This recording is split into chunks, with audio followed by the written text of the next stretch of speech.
সম্মানিত যাত্রী সাধারণ, ঢাকা থেকে ছেড়ে আসে আন্তনগর সীমান্ত এক্সপ্রেস ট্রেনটি আর অল্প কিছুক্ষণের মধ্যে কমলাপুর রেলওয়ে স্টেশনের 7 নং প্ল্যাটফর্ম থেকে ছেড়ে যাবে।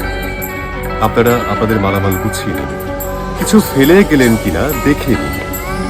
বাংলাদেশ রেলওয়ে ভ্রমণের জন্য আপনাদের অশেষ ধন্যবাদ।